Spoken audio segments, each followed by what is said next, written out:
I'm Geoff Nemnich. And I'm Rick Paillet. And we're the hosts of The Last Stand. Coyote hunting is my passion. And coyote calls are my livelihood. And together we aim to bring you the best predator hunting tips, tricks, and tactics, right down to The Last Stand. The Last Stand, presented by Lucky Duck Predator Calls. We are the masters of deception. Swagger bipods. Shoot with confidence, shoot with swagger. OnX Hunt. Know where you stand. Hornady. Accurate, deadly, dependable. So we're back down in Kansas, Rick's home turf. It's the second week of February. This time of year, the coyotes are full breeding mode. The females are already coming into heat. And, we're hoping to key on some of the great coyote-based sounds you're going to find on all the Lucky Duck calls. We're going to put them to use and hopefully get some mean, aggressive responses by groups of coyotes. What you have to understand when you're hunting late season coyotes is coyotes have been hunted now for 3-4 months in a lot of places. A lot of the coyotes have been shot off. There's not near the coyote population that there was back in October, so that's a challenge in itself. And then, a majority of the coyotes that are still running around out there have been pressured in some way, whether they've been chased, whether they've been shot at, whether they've been called in. So calling does get tough late in the season. And over the years, there's really no answer that I've found to combat those late season pressured coyotes other than going to coyote-based sounds. And when I started using the Lucky Duck calls and some of Rick's sounds, a handful of years ago, I really saw, how beneficial it was to have, 40, 50, 60 coyote sounds on your call, whether it's pup distresses, coyote fights, breeding sounds, vocals, whatever it is. The more of those sounds you have available on your call, the better off you're going to be, the more options you're going to have to throw at those coyotes during this time of year. Got a spot after all the deer seasons are over that's big, wide open, big knob, and it's a mowed prairie hay field. I decided I was going to run some vocals and do some howling and play some fights, and that's what we did. And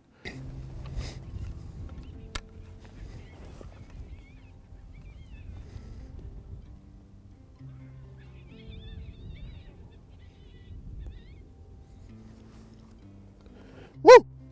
Woo! Woo! Woo! Keep going. Keep it going. Well, I played Smoke Howl 1. I played Psyche Howlin' 2.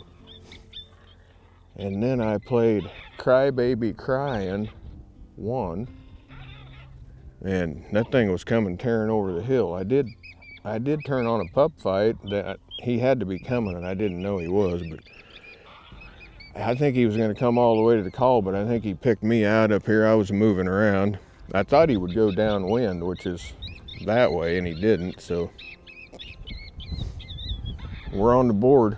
We're on the board. That'd been some good footage, huh? Did he come up out of the bottom? No, he came straight west. Really?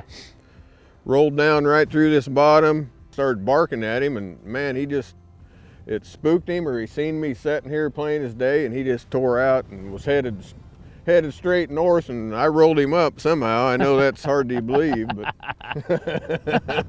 but we're on the board. We got one down. I didn't miss and have to do the pouty walk back to the truck. We got the roughneck here, and we got the king critter. I don't like the decoy going nonstop constantly. We have this auxiliary jack into the roughneck. You just get a cable. I'm not sure what they call that cable, but hardware stores got them. You plug it into the auxiliary port on the decoy. All the Lucky Duck decoys got them. And then you can, instead of letting the thing run 24/7, you run it off the remote here on the auxiliary button. And voila. So we get into a stand I've made with Rick probably half a dozen times over the years. It's always been good, probably at least a 50% stand when I've made it with him. Just a big draw. It's the middle part of the morning. So Rick lets out a female invitation house on the call and then switches into some female whimpers. And it's just a few minutes in, and I've noticed the first coyote 250 yards just left of the tree line. What are they doing? Sitting? There we go.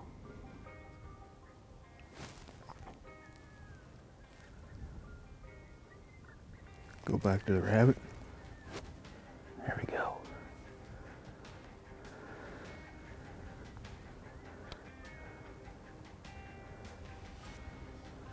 Still Hold them coming. tight here. Let them make their move.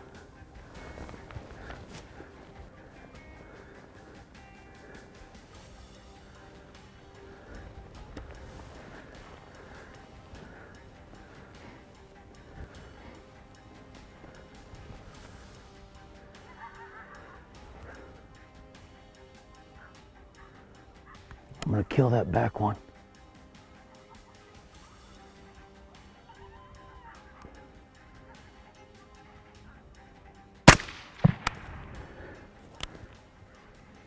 Those coyotes were getting a little jumpy. We had them here and then they kind of spooked out.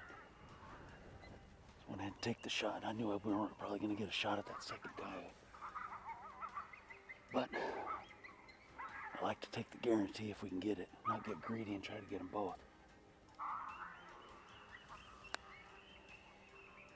Especially just watching their behavior right off the bat. They were real cautious the way it was. So we're on the first stand of the morning, pretty calm, so we know the sound's traveling a long ways. And we'd been sitting there maybe 18, 20 minutes and we'd went through a whole progression trying to call a cat in early on in the stand.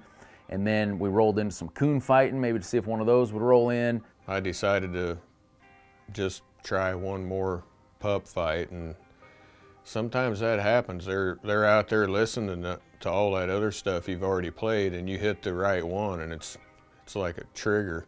And it didn't have a clue we were even there, and it kind of ran down in front of us. And the last second, it kind of saw us, and I just kind of rolled over and used the red dot that I have mounted on a 45-degree angle, and got a couple bullets in that coyote. But once again, that coyote had probably been there a long time, listened to a variety of the sounds we'd been playing, and it just took the right sound to really trigger something to get that coyote to come running into the call. So later that morning, we meet up with Derek. He's got some new ground we're gonna go check out. Neither Rick or I had really ever been there, so it's gonna be a new experience. We get into some more big open pastures, not something you typically find out here in eastern Kansas. And the wind's laying down a touch, so we feel that the call, the volume of the roughneck's going to carry out there far enough, and we get to calling, and it's just a few minutes in and we notice a coyote down below us, and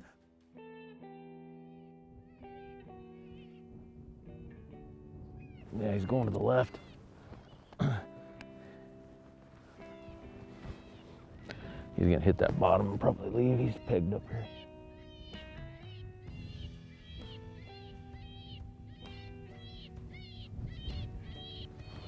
Here he comes up the bottom.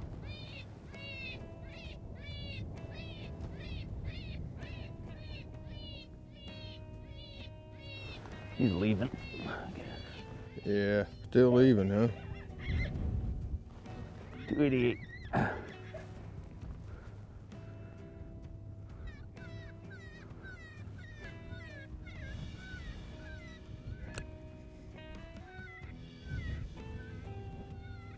Hey, let's do on 3. He's got a skyline peg. Let's do. You want to do 1, 2, 3? Yeah. How much wind are you going to give him? I'm gonna give it about a foot. What do you think of that? Yeah. All right. So this is what we'll do. We'll shoot on 1, 2, and we'll shoot on 3. Okay. Okay. I got him at 275. All right. Okay. Yep. So Derek, you count down. We'll go 1, 2. We'll shoot on 3. Okay. All right. Here we go. Woo! Okay. Here we go.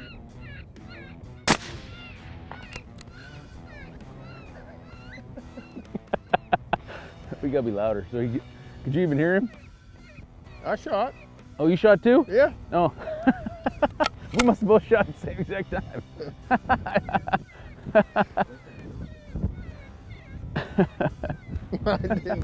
Yeah, I shot. I thought you didn't. You looked up at me and I was like, I thought, oh, maybe you didn't shoot, but we perfectly shot at the same time. I heard your gun go off. I mean, I don't know. It was the same time, Yeah. but I knew you shot. And then I heard you say, well, you didn't say it loud enough. He didn't hear you. Yeah, I didn't know if he could hear me. Yeah, that was kind of interesting. Was there 2 or what happened the whole time? I didn't know. Probably just one. He just probably has a sky. There's just not much cover up here, you know. Geoff didn't even think I shot. I've heard just a millisecond of his gun, so but we whacked it and that was pretty cool. So we do this long walk. I mean, it's a half a mile into this spot, and I knew it was going to be muddy, and I was about half trying to figure out a way to not do it, but we went ahead and I was going to do vocals. I was going to do 100% vocals, and we were just going to see what happens. So I start out with Smoke Howl 1, and it went for a little bit, and then all of a sudden, 3 coyotes. I knew it was 3 coyotes because they howled for quite a little bit, and I mean, when they howl like that, it really gets me gooned up.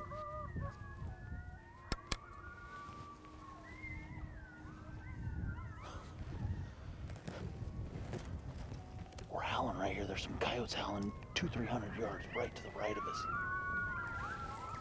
They're gonna be right behind us. Pick up and move.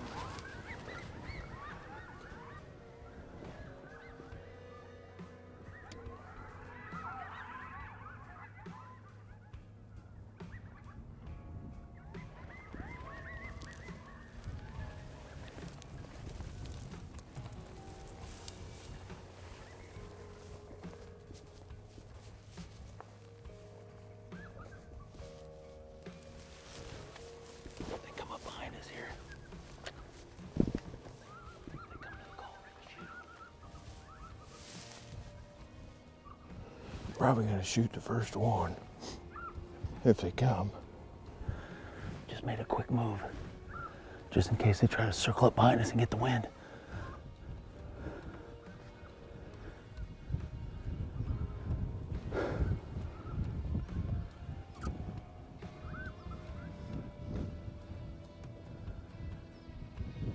You on that left one?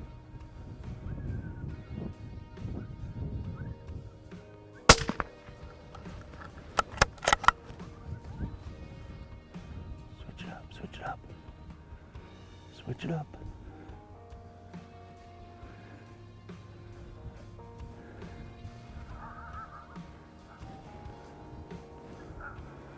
Rick just killed one. I'm still covering the backside. There was at least 2 of them howling in there, maybe more.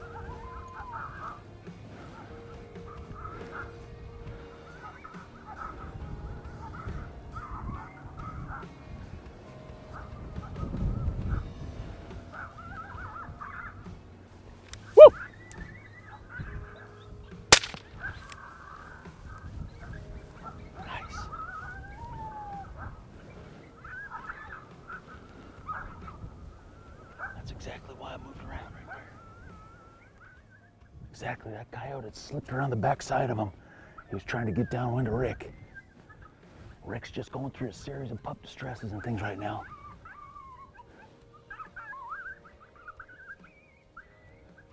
That's all it takes.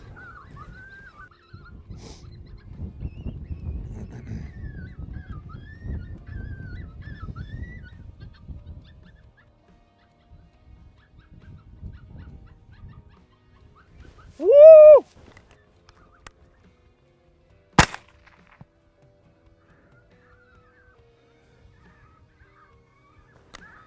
Triple, baby. Triple. That was the 3rd coyote of the group. He was leaving. He's up on the hill about 2:30. What we had there was a group, at least 3, answer Smoke Howl 1.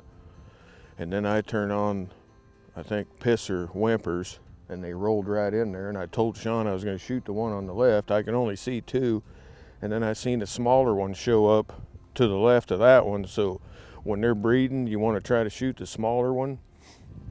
And that's the one I shot. And I believe it's the female, and I'll bet she's in heat because I just kept changing pup fights. And I think Geoff shot the other 2, probably males over here on the other side trying to get our wind. They won't leave that female when she's in heat.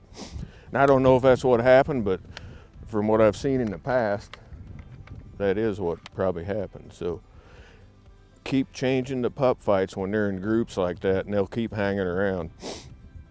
They came out of this clump of trees over here. I'm excited to know if all 3 of them originally came out. He just had 1 shot, and if they maybe ran back in there, or if only 1 came out initially. February during breeding it's like highs and lows. For me, I always want to try to call a bobcat, so I'm playing rabbit, I'm playing this, and they just ain't interested in that crap, period. You can call them, you know, here and there off rabbit, but when you get a group like we had there, you lead off with a howl, and when they answer, and I mean, they were 200 yards away. It was so awesome. I mean, I'm shaking. It's what I live for. And so you got to play them vocals and just, I guess, give up on the cats, but I hate to do that. But did you get 2? Yeah. Triple, baby. We're the team. There's one right there. Yeah, we see it. Did you see that one before I shot it? No. The other one's 250 yards back towards the truck. Listen to this. We just did a little talking. They all rolled up here, and I shot the smallest one, and that's what I told them. You shoot that female, and they ain't leaving. We'll see if that's what it is. Like I said, boys. You got the female, she in heat? Oh yeah, all swelled up. Nice. So they were just right down in that timber? Right there. And then here they just... That was pretty awesome. When they started howling, it took, I looked over at Max, it took us a second, we're like, oh my God, that's coyotes down there. So I ran up and ran about 20 yards and got so I could cover in case they circled on you. That was a good move. And that was better than me playing the right sounds. that's what you want. I mean, they have probably had this female pinned down in it. It's what we've been looking for the last 3 days. This time of year, it's the second week of February, they're breeding. 2 males had a female pinned down in there, and we got right in their bubble, man. 200-300 yards from them. Yep. And we got aggressive. We did a coyote-based, what I call a coyote-based stand. You know, we weren't worried about bobcats or anything on this. We went right into coyote vocals and coyote sounds. And Smoke howl 1, lit him up, and pisser, submissive pisser, a little female that was trying to get bred. That's all I played, other than after I shot, and then I just kept. Well, you did perfect. That's what I was talking about as you're playing that. When it's like that, about every minute or 2 minutes, just keep, when you know there's a bunch of coyotes swarming in there, just keep switching up to different pup fights, coyote fights.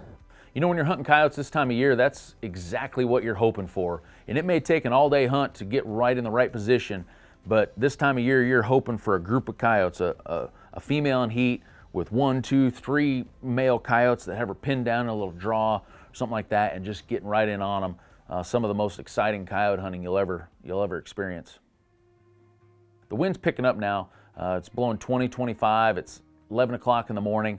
We get down in a little corner of a pasture that's just chocked full of these cedar trees and tall grass and all kinds of brush. And we get back down in there, and even though it is a cat stand, Rick elects to go for more of a coyote sequence to hopefully get a coyote in quick and fast. And he lets out some howls and is rolling through a series of different coyote sounds.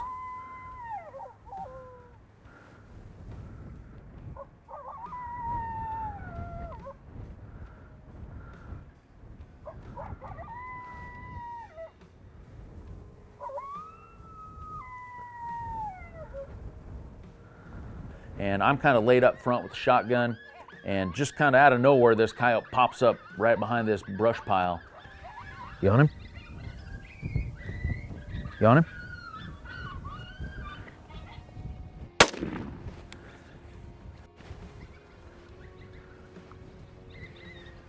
Get that? Tight cover, man. That coyote just popped up right here. Gave him a second. He cut across this little opening right here. Stopped right across the call, 40 yards. The Hornady BB laid him out. And I let the Hornady 3-inch BB eat. It was about 30 yards, and it peppered the coyote, dropped him dead in his tracks, and we ended the trip on a great note. 30 yards, Hornady BB. Laid him out, man. He got hit, probably got hit by at least 15 pellet holes in him.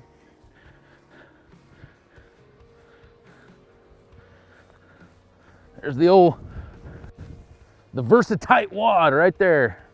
Well, that was a nice little ending to our mid-February Kansas last stand, Lucky Duck last stand hunt. I'm glad we got ended on a bang, and it was a good trip. It ended up well.